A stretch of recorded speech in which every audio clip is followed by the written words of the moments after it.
You feel a constant hum of unease, a feeling of being adrift. You search for your purpose. You wait for a sign. You do not find it. You are not lost.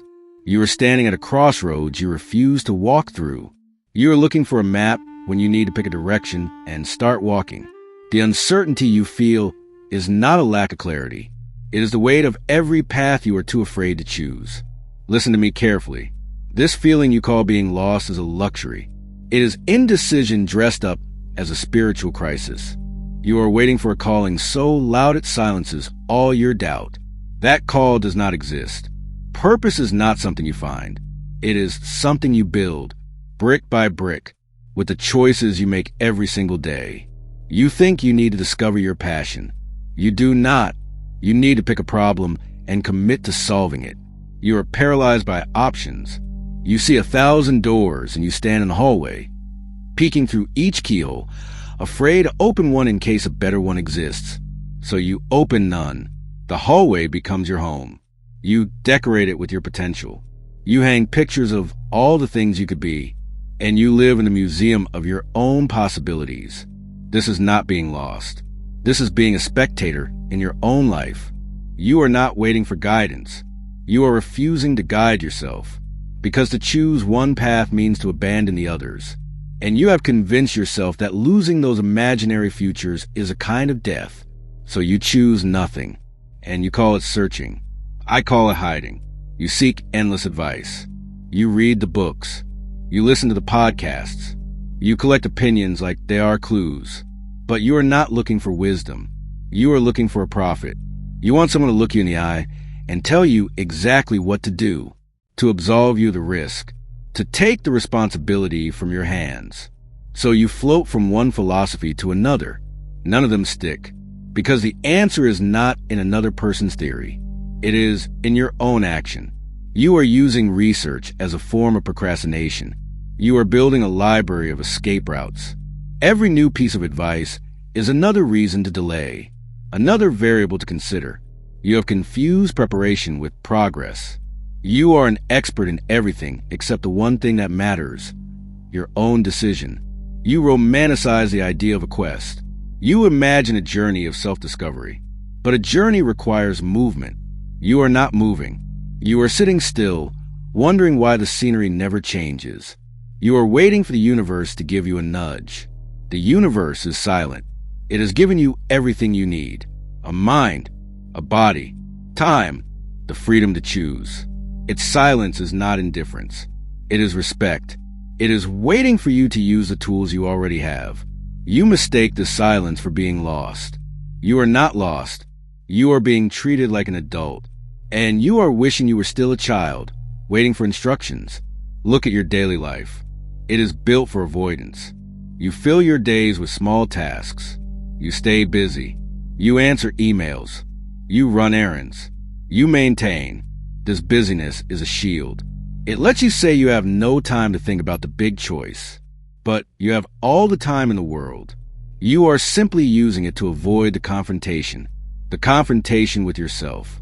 The moment you have to say, "This is what I want, and I am going after it," that sentence terrifies you, because it comes with accountability. If you never choose, you can never fail. You can only drift. And you have decided that drifting is safer than sailing, even if it means you never reach a shore. You talk about your potential. You feel it inside you like a coiled spring. You tell yourself that one day, when the time is right, you will unleash it. That day is a fiction. Potential is not an asset. It is a debt. It is a promise you have made to yourself that you are not keeping. Every day you refuse to choose, the interest on that debt grows. It turns into regret. It turns into bitterness. It turns into the quiet resignation of a person who settled for a smaller life. Your potential does not wait for you. It decays. It atrophies from lack of use. You are not a reservoir of untapped energy. You are a garden that requires daily tending. And you are letting the weeds of indecision choke everything. You fear making the wrong choice, so you make no choice. But that is the wrong choice. Indecision is a decision. It is a decision to let circumstance decide for you. It is a decision to be passive. And the world is not passive. It moves forward. Opportunities close. Doors shut. Your energy fades. While you're standing perfectly still, try and be sure life is passing you by. You think you are being careful. You are being left behind. The wrong path can teach you something. The no path teaches you nothing but regret. This feeling of being lost is a comfort zone. It is identity. It gives you a reason for your dissatisfaction. It gives you a conversation to have with yourself and others. I'm just trying to find my way. It sounds noble. It feels like a quest. But it is a stall. It is a story you tell to explain the emptiness. Because if you admitted you were refusing to choose, you would have to face your own cowardice. It is easier to be a wanderer than a builder. One is a mystery. The other is work. I am not telling you to find your passion. I am telling you to pick a direction. Any direction that points toward effort and away from comfort. Start moving. The act of moving will create the clarity you seek. You will not find purpose in your head. You will find it in your hands, in the work you do, in the problems you solve, in the person you become by committing to something. You are not a compass searching for north. You are a sculptor, and you are refusing to pick up the chisel for fear of making a wrong cut. The block of marble just sits there, and you call it being lost. It is not. It is being idle. There is no epiphany waiting for you, no moment of divine clarity. There is only the next choice, and the one after that. A life is built through a series of choices, not discovered in a flash of light. You are waiting for the flash. You will wait forever. The truth is simple. You know what you need to do. You have known for a long time. It is the thing that frightens you. It is the path that requires sacrifice. It is the choice that feels too big. You are not confused. You are afraid, and you have dressed that fear up in a costume of being lost. It is a clever disguise. It gets you sympathy. It gets you time. But it is a lie you tell yourself. A comfortable, stagnant lie. You want a sign? Here it is. Your anxiety is the sign. Your restless nights are the sign. Your envy of people who have chosen is the sign. Your body is screaming at you to move.